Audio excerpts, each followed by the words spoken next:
You guys come out, looks like things are going well. Hartville punches right back. You guys tied at halftime. What was the message to your guys to get going and never take the foot off the gas? Honestly, we got out there pretty slow start, and I just kind of kept telling our guys, just kind of stay with it, see if we can get to halftime, not being down double digits. We were down 10 there in the mid-second and got it tied at halftime, and I felt pretty good about it at that point.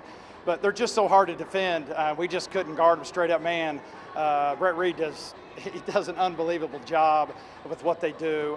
So we had to go zone, which we don't zone very often, but I thought for us it was a difference in the game, but they still ended up making 12 threes, I think it was. So I was proud of our effort. It was a hard-fought game. Anytime you play them, it's just going to be a kind of a low scoring. It's kind of a grudge match. You got to get down in the mud type game, and I thought our guys made some big plays. Did you have any flashbacks from 2020?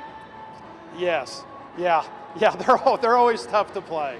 Anytime we play them, I had several coaches tell me before the game, said, I do not envy you for having to play Hartville because they're just so good at what they do. I asked Coach Reed before the game, I said, I think your kids in Hartville are born. When they're born, they literally start running that offense. They run it for 18 years, and they're good at it, and he does a phenomenal job.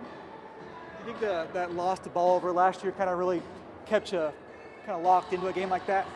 Honestly, for me, I know we don't want to look back, but yes, that one stung. I'm not going to lie. We talked about it a little bit, but a lot of these guys didn't even play last year in that game. There's only really 3 of them that did. But we talked about it. I mean, you got to be ready to play every night. Anytime you got Nixa on your jersey, you're going to get everybody's best shot.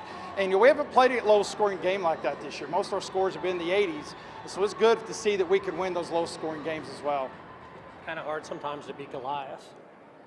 100%. I've said it all week. My wife has asked me a few times in the last few days if I was okay. It is a little bit stressful when you're the 1 seed and you're kind of supposed to win. But, kids don't really feel a whole lot of pressure. I don't think they care about it as much as coaches. When I say care about being Goliath, they obviously want to win. But a little bit, sometimes I think it is. Sometimes it's a little easier to maybe be the underdog. How do you think with the shot clock? What was your impressions of it? Did you like it? You want me to be dead honest with you? Yes. We lose if there's no shot clock because we can't guard them in man.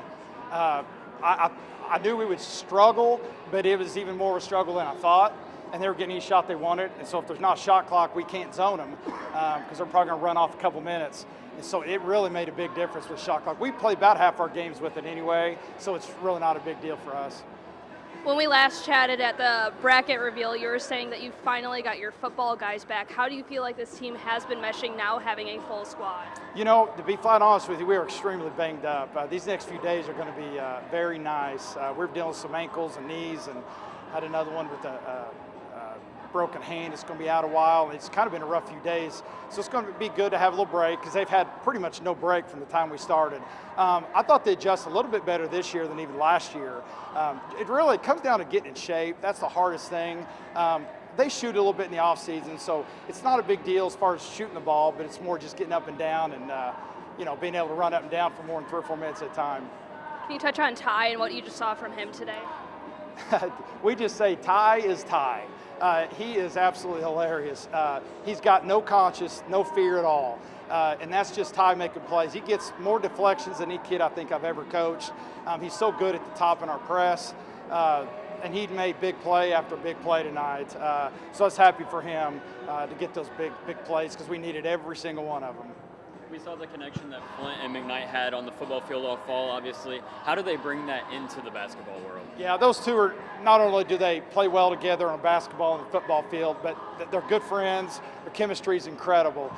They seem to always find each other. One will get a layup, or Randy will throw it to Adam for a bucket. But either way, they do have great chemistry. Like a lot of our guys are pretty tight-knit group.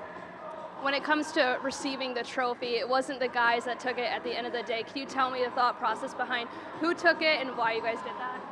I'm going to be honest, I don't know who took it, but I assume it's our managers. Those guys have been with us for years and years and years. One has been with us for about 15 years, so they always get the trophy. Our guys don't care. We're just glad to get the first place one.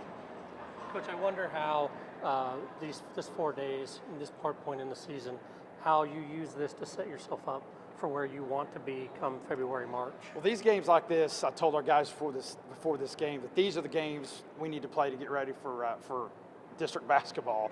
As you know, our district's absolutely loaded. You're going to have 4 or 5 teams with 20 wins, and you're going to have to bring it every night. And this is kind of games we needed to play. Because like I said, we've not had many of these, but honestly, we need a break. It's been a long 5 days. It was nice to have that one day in the middle, but we just really need to get healthy. And so we've got 3 days off coming up, and that's going to be nice. And a big week next week, we got Webb and Republic, and they're both really good.